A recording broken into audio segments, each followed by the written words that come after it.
ধন্যবাদ মিডিয়াকে। আজকে আমরা ট্রাইবাল ওয়েলফেয়ার ডিপার্টমেন্ট থেকে যে জানেন আপনারা স্কলারশিপ ইস্যু নিয়ে আমাদের স্টুডেন্ট এখনও প্রায় 4000 কাছাকাছি স্টুডেন্ট এখনও স্কলারশিপ পায়নি। কারণ কি তারা বলেছে যে কারণ আমাকে যে একটা ফেক ইনকাম নিয়ে আর ব্যাংক ভেরিফিকেশন নিয়ে, কিন্তু আমি বলেছি তারাকে দেখুন গত আমরা পূজার আগে একটা প্রোটেস্ট করেছিলাম ট্রাইবাল ওয়েলফেয়ার ডিপার্টমেন্টে, রাত্রে 9টা পর্যন্ত করেছি, কিন্তু তারপরে আমরা করছে পূজাও খোলার পরে ছুটি খোলার পরে তারা স্কলারশিপ সবাইকে দিয়ে দেবে, কিন্তু এখনও কোনো প্রসেসিং হয়নি, কোনো দিনে একজনও ঢুকিনি। কারণ কি আমরা কত দিন দেন, আমরা অনেকবার প্রসেস করেছি, এখন আর ট্রাইবাল ওয়েলফেয়ার ডিপার্টমেন্ট যাই আমরা প্রসেস করতাম না। এখন আমরা চাই গভর্নমেন্ট থাকে কথা বলুক, না হলে সিএমএ থাকে কথা বলার জন্য।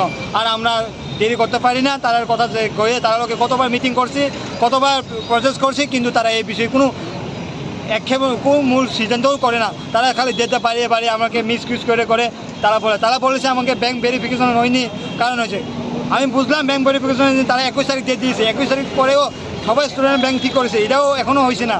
আর ফেক ইনকাম আমি বলেছি ফেক ইনকাম এটাকে বাদ দিয়ে বাকিকে দিয়ে দিতে পারো, এটাও দিয়েনি। কারণ কি তারা এখনও গাফিলতি করছে। আমরা স্টুডেন্ট ফিউচারের সামনে খেলা খেলতেছে, আমরা চাই না আর খেলা খেলানোর লেগে আমরা প্রোটেস্ট চাই।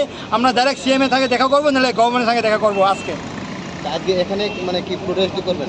আমরা আজকে এখানে সব স্টুডেন্ট আছে, এইটাই একটা দাবি থাকবো আমাদের, নাহলে সিএমএ থাকে দেখা করার জন্য, আর নাহলে গভর্নমেন্টের সঙ্গে দেখা করার জন্য। তার উদ্যোগে হচ্ছে এটা আজকে? হ্যাঁ, উদ্যোগটা হয়েছে আমরা এখনো ছাত্র সংগঠন আছে, কিন্তু আমরা কোনো ছাত্র সংগঠন যে আইনি আমরা সব স্টুডেন্ট নিয়ে দেখেন, আমরা এখানে কোনো ফ্ল্যাগও আনছি না, আমরা জাস্ট একটা সিম্বল আছে, আমরা স্টুডেন্ট ছাত্র সংগঠন কোনো নাম নেই, তার আমরা জাস্ট আমাদের সিএমএর সঙ্গে বা গভর্নমেন্টের সঙ্গে দেখা করতে দেবো। আজকে যদি না দেখা হয় তাহলে দেখা হলে আমরা এখানে থাকবো আজকে। আপনার নামটা? আমার নাম উত্তম ত্রিপুরা।